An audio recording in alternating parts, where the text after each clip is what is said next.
Welcome to the All Financial Hour podcast with Steve All. If you think about it, whether you're training for a run or maybe you're training to be the best football player or golfer or what have you, everybody's got a coach behind them, helping them along the way, guiding them along the way. And I like to think about, you being kind of like a retirement coach, right? You're helping coach individuals along the way to get across that retirement finish line. And I think we all could agree that the best athletes in the world have the best coaches. So think about that when it comes to your retirement. What do you think, Steve? I like it more of a guide. Guide, okay. A guide, because the idea around it of it is you will walk through retirement one time. Maybe you might go back to work, but most people walk through retirement one time. So all of those things that you're not sure about, we have been around and helped people walk through that, because retirement is a journey, not a destination. To grow and protect a smart portfolio so that you can enjoy retirement, that's what we're here for. And we're here to, when you have those things, it's what I don't know that usually hurts me. But if I go to these things and when people come in and they got those questions, Steve, I'm going to buy a car. Should I lease it? Should I buy it? Should I take the money out of my IRA accounts? What about paying off my house? Everybody has all of these questions. And we can help walk through those things. Where's the best place to take the money when I want to take my family on a great big vacation? So those are the things that we believe we're here for, and that's the assistance that people, and that's like I said, I think it's more of a guide than a coach. A guide than a coach. I'm here to walk with you, not just tell you what to do. At the beginning of the year, the Federal Reserve was looking at 6 interest rate cuts. Now it's penciled in just 1. Fox Business asked New York Fed President John Williams that if the cut comes in September, wouldn't that be construed as a political move right before the election? Here's what he said. To me, the most important thing to do is to get the decision right to achieve our goals that we have of maximum employment and price stability. I've been in the Fed nearly 30 years, and throughout that time, what I've seen my colleagues do is really focus on our job, do the best analysis we can, and make the best decisions we can for the American economy. We just have to stay on that, ignore the politics and all that, focus on getting our job done. That's what we need to do in order to be successful. All right. Well, in any case, we're looking at higher interest rates for longer, bottom line. So is it premature to pull money out of fixed income products until there's evidence that rates may kind of come down? What do you think? Well, I think that's the hardest thing that we got. The Federal Reserve is, I like to put it, it's like driving your car and looking in the rearview mirror, because they're looking at what happened months ago to try to decide what they're going to do in the future. So it is one of those things. I believe that higher for longer is going to be here. I think they were very slow raising rates until it got to the point that they had to just jack them up very quickly. And I think they're being a little slow on the way coming back down. So, it's one of those jobs where it's hard to get it right. But we have to look at where are we in assistance around higher interest rates and where is it a headwind?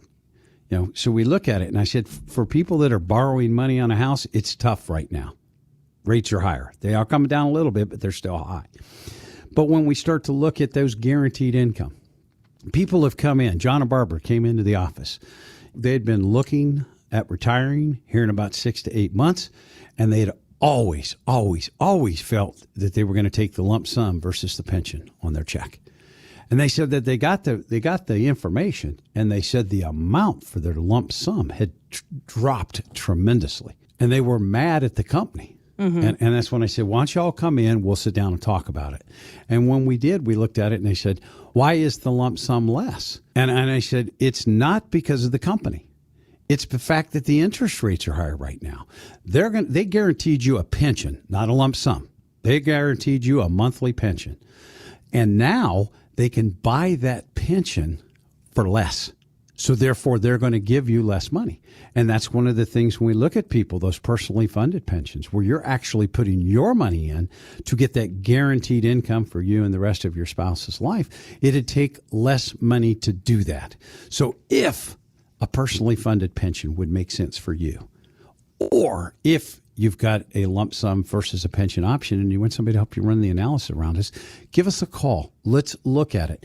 Ask for that income planning, because that's what both of those are, guaranteed income or a lump sum. You know, over the years, Jerry Seinfeld, he's given us a lot of pop culture references.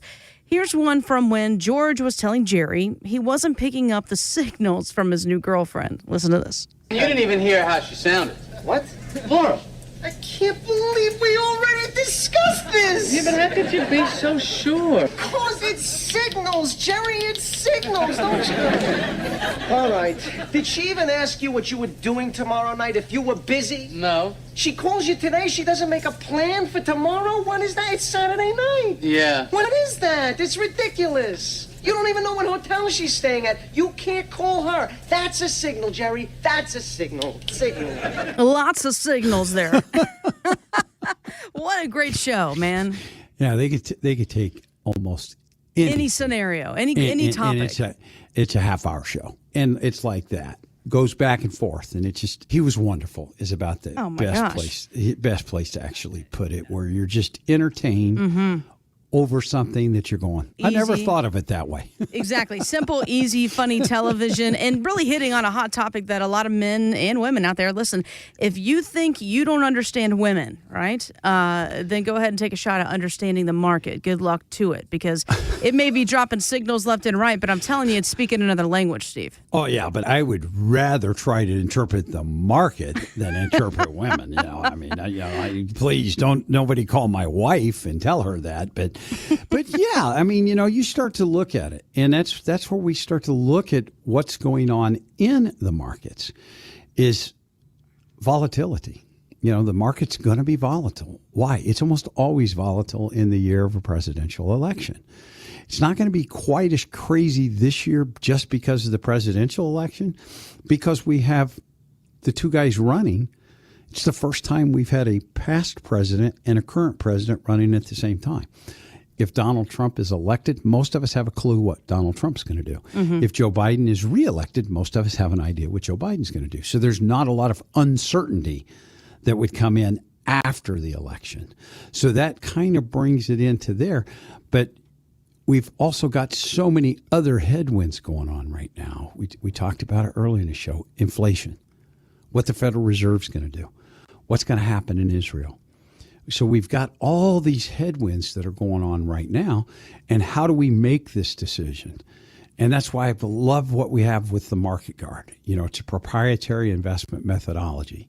It uses a non-emotional, methodical, mathematical approach to signaling those great things that most of us are concerned about. And what are they?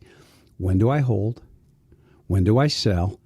And if I did sell, when do I get back into the market? Brad and Michelle had come into the office. Brad did most of the investment by himself, had about $1.5 million. And that's where he says, I like to invest my own money. And he says, but I don't know if I can continue to do all of it. I'm a little bit more nervous. So if you're in that condition where you are doing a lot of your own investing, but you look at it and say, I don't ever want to get out of the game, but I don't want to play that game with all the money. I need somebody else that's coming in to do it. And that's where I think on our investment side, you know, again, I'll put it again, non-emotional, methodical, mathematical approach to investing. I think that's where things come in. I love the fact that we have ETF portfolios versus mutual funds because they're less expensive. We have individual stock portfolios. And I think that's what people are looking for. We have both tactical, where I'll move away from the market if the market trends are telling me that I should. And then when do we go back in? Because those are the questions that most people ask. And if you're asking yourself, when do I hold? When do I sell? When do I re-enter back in the market? If I've made the decision to come out, give us a call. Ask about Market Guard. Let's sit down and talk about how you can invest your money and have it be non-emotional. A recent opinion from two economists is turning heads. They believe the federal government should stop allowing pre-tax contributions to retirement savings. And they think that both 401k and IRAs should be abolished. It's a big statement. Why? because they say both plans only favor the rich, and nearly $200 billion a year as, quote, lost or deferred tax dollars could easily shore up Social Security. So if there's talk about getting rid of 401ks and IRAs within 10 years, we got to start moving now on some other ideas. Well, that's the good thing. Two of them.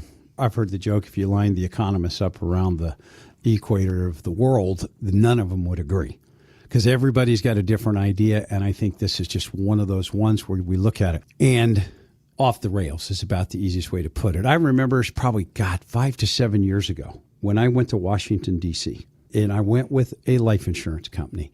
And I was with a life insurance company, and one of the things that we were up there talking to the congressman from Missouri, because we were all from Missouri, and different people throughout the state of Missouri.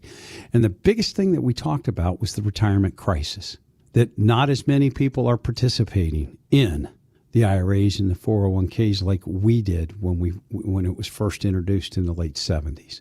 So new people aren't going into it. And one of the questions they had was taxes around, we're going to tax life insurance. And it's like, we already have a retirement crisis. It's already difficult for people to help cover in the event that their spouse passes away. How are the remaining spouse and the kids going to survive and do anything? Now all of a sudden we say that'd be a taxable event, that the government's going to take part of the proceeds. It can make it very difficult.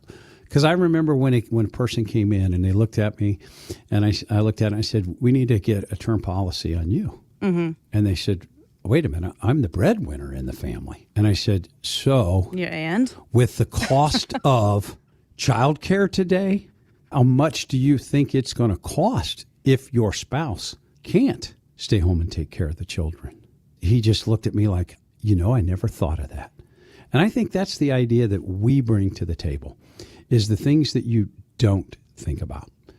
I believe that you have to start saving for retirement now. I like the 80-10-10 rule. 10 to 20% of what you make goes to your retirement. 10% to where you get your faith. If you learn to live on 70 to 80% of your money, you're never going to spend 125%. And you always have to pay yourself first. Mm-hmm. You got to pay yourself first. You got to put something back first. And it's, we had one of the kids came to the presentation last week, and I went through a scenario with him. I said, if you put $2,000 a month away, if you started at 20 years old, and you could make 8%, which I'm not guaranteeing that, how much money would you have when you hit 65? It was $834,000. Wow. Well, that's $834,000. If you started 10 years later, mm-hmm. you'd have $372,000. The power of compound interest and the power of starting now is very, very, very important. If you're new and want to get some directions on where to go and how to start, give me a call. We'll do a consultation call. If you're asking yourself, did you put enough money away for your own retirement? Or you're not sure about that? Give me a call. Let's ask for that comprehensive retirement plan. Let's figure out where you're at in that process. And if you're not there yet, what would you have to change to get there? Give us a call now. Ask for the comprehensive retirement plan. Thanks for listening to the All Financial Hour podcast. Insurance products are offered through the insurance business All Insurance Group, LLC, AIG. All Financial Group, LLC is an investment advisory practice that offers products and services through Impact Partnership Wealth, LLC, IPW, a registered investment advisor. IPW does not offer insurance products. The insurance products offered by All Insurance Group, LLC, AIG are not subject to investment advisory requirements. IPW and All Insurance Group, LLC, AIG are not affiliated companies. Investing involves risk, including the potential loss of principal. Any references to protection, safety, or lifetime income generally refer to fixed insurance products, never securities or investments. Insurance guarantees are backed by the financial strength and claims-paying abilities of the issuing carrier. This radio show is intended for informational purposes only. It is not intended to be used as the sole basis for financial decisions, nor should it be construed as advice designed to meet the particular needs of an individual's situation. All Financial Group, LLC is not permitted to offer, and no statement made during this show shall constitute tax or legal advice. Our firm is not affiliated with or endorsed by the U.S. government or any governmental agency. The information and opinions contained herein provided by third parties have been obtained from sources believed to be reliable, but accuracy and completeness cannot be guaranteed by All Financial Group, LLC. This radio show is intended for information purposes only.